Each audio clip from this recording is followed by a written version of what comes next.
Britain's economic pioneering and imperial triumphs were by no means its only legacy to the world. Freedom, wherever it exists in the world today, owes much to developments in Britain.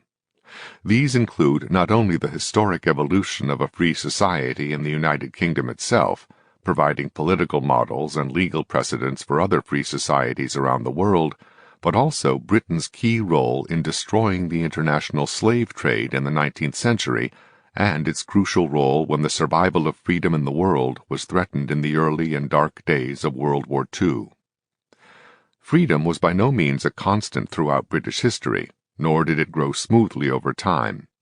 In the repeated jockeying for power between kings and parliaments, between religious denominations, or between nobles and commoners, the boundaries of freedom were frequently shifting. Nevertheless, the idea of separated powers and of rules governing all the contenders for power became embedded in British tradition over the centuries. The uneven, uncertain, and inconsistent evolution of the institutions and traditions of freedom in Britain followed no blueprint or elaborated doctrine.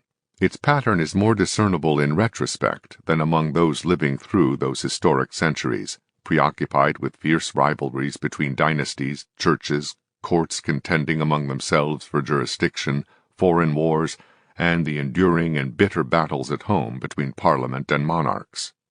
Out of this apparent chaos, however, emerged institutions, traditions, and landmarks on the road to human freedom in general, as well as for the freedom of the British themselves. The first and most famous of these landmarks was, of course, Magna Carta, a political agreement which avoided armed conflict growing out of narrow and bitterly disputed interests between King John and his nobles, and whose historic significance for the rest of the people of England, and ultimately the world, may not have been at all obvious when this political compromise was adopted in 1215. King John had provoked this incipient rebellion among his nobles by heightened taxation and other extractions of money under numerous pretenses, all in hopes of being able to finance a reconquest of his lost territories in Normandy. Yet, from this dispute among a small ruling elite came the tradition that people had established rights which even the king himself was required to respect. This meant that kings and queens of England could not be absolute monarchs, as rulers in so many other parts of the world were, and that the separation of powers became part of the basic political structure of the country. While the kings of England retained enormous prerogatives for hundreds of years, they were increasingly confronted by Parliament, which was a powerful counterweight because of its control of taxation. Separated powers meant mutually limited powers, powers delineated in advance, as rulers and parliaments sought to guard the boundaries of their respective prerogatives, with the net result, over the centuries, of freeing an expanding portion of the population from arbitrary edicts. The fact that Britain was an island, dependent for its military defense primarily on its navy, meant that for much of its history, large standing armies were unnecessary and unknown, and were regarded with great suspicion. Since navies are not usable for domestic oppression like armies, both the government and the people were spared the dangers long inherent in standing armies. For much of its later history, the British landed aristocracy, unlike that in some continental European countries such as Russia, was locally based, both in economic and in political power terms. This meant that the landed nobility threw its weight behind a decentralization of power, especially since these local elites would themselves exercise much of that power as justices of the peace and in other roles. By contrast, the Russian nobility derived much of its economic sustenance and political power from its role as either military or civil agents of the central government, and therefore threw its weight behind Tsarist despotism. However locally despotic the British aristocracy might be in particular places and times, the decentralization which it promoted and its enduring opposition to large standing armies served to prevent the greater despotism possible by a centralized government. There were numerous overlapping jurisdictions in the law between religious and secular courts and between baronial and royal jurisdictions, while many local legal traditions further fragmented the legal system of Britain. Over the centuries, however, there emerged a body of law common to the country as a whole, laws growing by the accretion of judicial precedents and known as the common law. Because the common law was not simply the creature of political power holders, it became another of the forces for separation of powers and of rights limiting the scope of officials. A second landmark in the evolution of English government were the series of armed struggles between Parliament and King in the 17th century, punctuated by the beheading of Charles I in 1649 and the flight of James II in 1688, in the face of uprisings against him and defections from his own supporters. At the heart of these events were the attempts of successive Stuart monarchs to wield more arbitrary power than Parliament was prepared to tolerate. After a decade without a king, following the overthrow and execution of Charles I, England restored the Stuart monarchy in 1660, when Charles II ascended the throne. But after his death in 1685, his son James II returned to attempts at arbitrary rule such as had doomed his grandfather. Far more important and of more enduring consequence than the changing of monarchs that followed, however, was the Bill of Rights proclaimed under the new monarchs, William and Mary, seeking to consolidate support for their newly established reign. Law was made supreme, with the king no longer empowered to remove judges, who now became arbiters between crown and subject, acting on standards of law.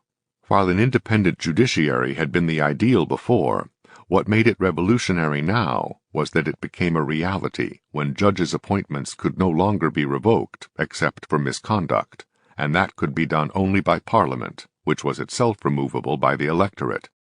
This was part of a more general restructuring of government to produce greater freedom and religious toleration as well as the rule of law. Beyond the Bill of Rights itself, but in the same spirit, freedom of the press from prior censorship was instituted in 1695. All these things, which are now so much taken for granted, can be taken for granted only because the British pioneered in their development. Moreover, Britain as a nation became a stronger international force as internal, dynastic, and religious strife subsided, and Parliament became more willing to supply monarchs with the funds needed to build up the country's military and naval forces, now that they no longer feared royal despotism. Thus, Britain was able to counterbalance the military threat that France posed to the British Isles and to the rest of Western Europe. Because Britain was an island nation, the revolutionary doctrine that people had rights which kings could not override was able to be fought out and won within the British Isles, without effective intervention from other monarchs on the European continent, to whom such doctrines were an obvious threat, even though both Charles II and James II had sought such intervention in order to try to save their throne and their royal prerogatives. The triumph of this revolutionary concept of political freedom and the emergence of Britain as a great power on the world stage marked, as a distinguished British historian put it, a turning point in the history of our country and of the world. The repetition of the same phrase, Bill of Rights, a century later, to describe the first 10 amendments to the Constitution of the United States, was one of the first emanations of these principles beyond the shores of the British Isles. It would not be the last, however, as the ideas of political freedom and the rights of citizens spread to other European nations and their offshoot societies overseas and to other civilizations. Even where these ideas did not triumph or endure, they were ideas difficult to extinguish, and sometimes they modified at least the appearances, and in some respects the practices, of authoritarian governments. As British parliamentary government became the mother of parliaments in other countries, so the British legal system became a model for other countries, thereby promoting freedom for other peoples and other countries. While British law spread around the world directly with the development of the British Empire, the concepts it introduced and the traditions it nurtured continued long after many colonies became independent nations. This was especially so in transplanted British societies like Australia, New Zealand, and Canada. However, even in an outwardly different political and legal system in the United States, the same underlying principles of limited government, separation of powers, and an independent judiciary were at the heart of the American Constitution. British political and legal principles sometimes left an enduring influence, even in some former British colonies with non-Western populations and non-Western traditions of government. British legal principles and precedents continued to be cited in the courts of independent India, and in independent Sri Lanka for a time continued to permit its legal decisions to be appealed to the Privy Council in London. Not all former British colonies established or preserved British governmental structures or principles, or the freedom based on them. But the line of demarcation between those that did and those that did not largely coincided with the line between free people and those living under various forms of despotism. Freedom must be distinguished from democracy, with which it is often confused. The British people had many rights that were lacking in much of Europe and in most of the rest of the world, long before they acquired the franchise with which to control the government. Few of the members of Parliament were elected by popular vote prior to the Reform Act of 1832. Yet freedom of speech, separation of powers, the right to a jury trial, and the other hallmarks of a free society existed in Britain for generations before then. Perhaps an even more remarkable contribution of Britain to the growth of freedom in the world was its leading role in the destruction of the international slave trade, and then of slavery itself. The magnitude of this achievement is hard to appreciate without first recognizing that slavery was a worldwide institution, entrenched on every inhabited continent, subjugating people of every color, language, and religion, and going back thousands of years. Moreover, the effort to stamp out slave trading, and later the institution of slavery itself, encountered widespread resistance and evasions in many regions of the world, producing a bitter struggle that lasted for more than a century. The dogged persistence of the British in that struggle was a key factor in the ultimate destruction of slavery around the world. Not all British leaders or colonial officials shared the ideals or the fervor of the anti-slavery movement, but the political pressures generated by that movement remained powerful and unrelenting throughout the 19th century, and could not be ignored by any British government of any party during that era. It would be hard to find anywhere in history a record of any other country going to such efforts for so long in a cause from which it could gain so little and lose so much. When the British anti-slavery movement began in the late 18th century, Britain was itself the leading slave-trading nation in the world, and its slave plantations in the British West Indies and elsewhere were prospering and growing, producing powerful vested interests in London, interests which were nevertheless crushed by the swelling moral revolt against the institution of slavery. One of the many ironies of history was that this leading slave-trading nation became the leading destroyer of the slave trade, and eventually of slavery itself. Another irony was that the strong vested interests which initially fought off the anti-slavery movement for 20 years in Parliament only succeeded in making that movement's ultimate triumph more sweeping than even its advocates could have hoped at the outset of the struggle. The protracted nature of that struggle led to ever wider public awareness of the issues and ever-growing public outrage against all aspects of slavery, ultimately sweeping the anti-slavery movement beyond its own original goal of abolishing the slave trade to seeking the abolition of slavery itself throughout the British Empire and then throughout the world. Organized opposition to slavery arose in 18th century England among the Quakers, who began to require their members to free their own slaves. Evangelical members of the Anglican Church transformed anti-slavery sentiment into a political movement, with William Wilberforce and Henry Thornton leading the parliamentary battle for the end of the slave trade. Beaten badly in Parliament at the outset, the anti-slavery forces continued the fight until Parliament finally voted overwhelmingly to ban the international slave trade in 1808. By then, ever-widening opposition to slavery led to petitions from all parts of the country arriving in London with hundreds of thousands of signatures from people of the humblest ranks to those of the titled nobility. This was unprecedented in an era before mass communications or mass transportation. Banning slavery throughout the British Empire was more than simply a matter of enacting laws.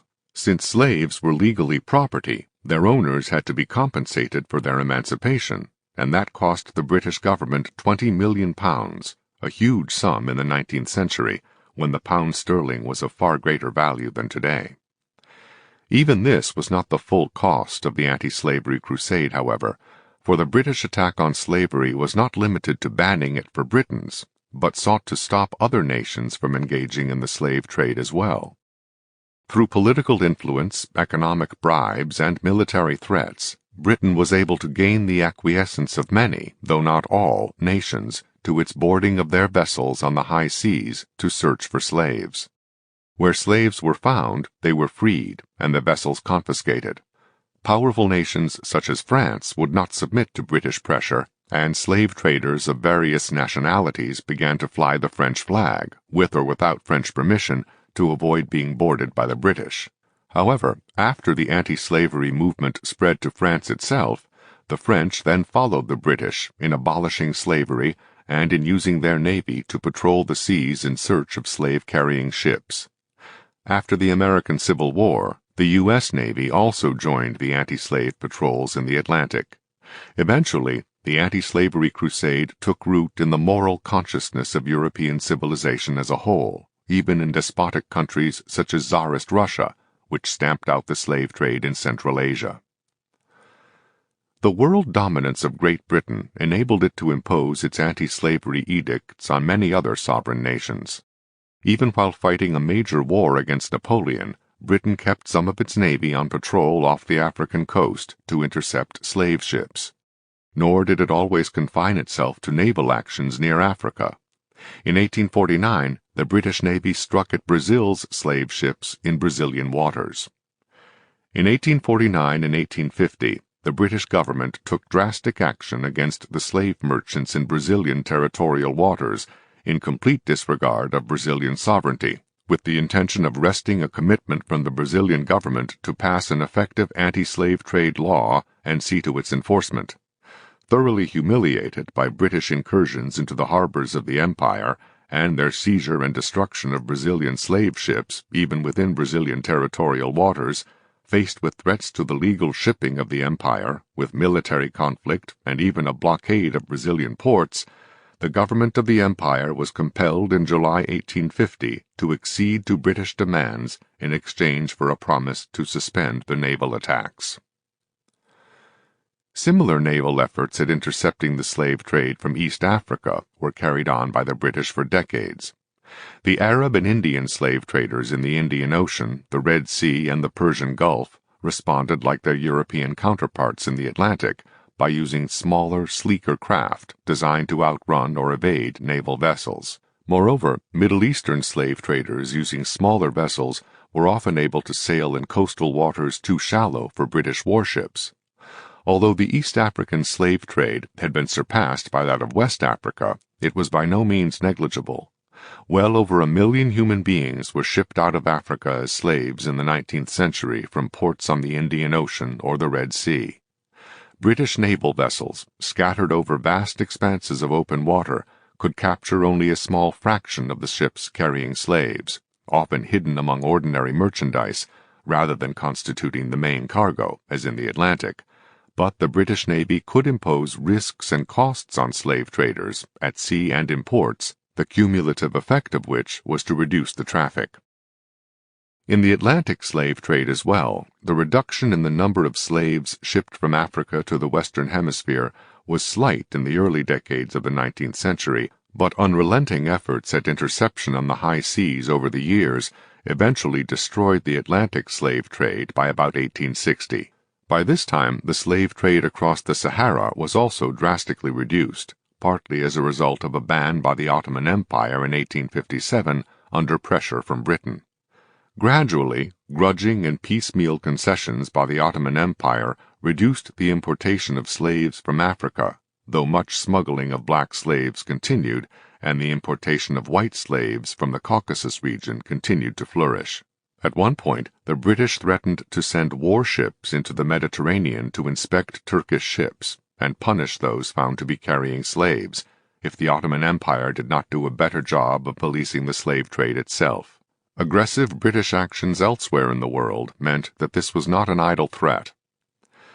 Resistance in the Islamic countries was formidable, sometimes expressed in armed uprising against both the Ottoman Empire and the British. but more often was expressed in widespread evasions of the ban on slave trading. Banning the institution of slavery itself long remained only a distant hope in much of Africa and the Middle East, even after it was a reality in the Western Hemisphere.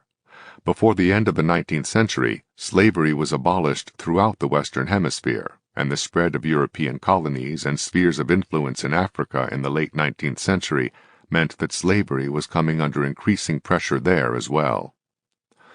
Slavery retreated before the advance of British power in Africa and Asia, as it was later to retreat before the advance of French and German power in Africa, before the advance of Dutch power in the East Indies, and the advance of Russian power in Central Asia. Yet the impetus for the abolition of slavery was a peculiarity of Western civilization, though some non-Western nations eventually began to move against slavery as a means of maintaining their national standing in the eyes of the world, which is to say, primarily the Western world. In a later era, Britain again played a key role in the defense of freedom when totalitarian governments sprang up between the two world wars of the 20th century, and many, even in democratic countries, called these aggressive, nationalistic, and racist dictatorships the wave of the future. That prediction seemed especially ominous when the early aggressions of Germany, Italy, and Japan in the 1930s and early 1940s succeeded time and again. After Nazi armies rampaged through Europe in the early years of the Second World War, winning an unbroken series of swift and stunning victories, climaxed by the fall of France in just 6 weeks of fighting, Britain faced the seemingly invincible forces of Nazi Germany alone. Few expected her to survive. Prime Minister Winston Churchill put the grim situation to his people and to the world.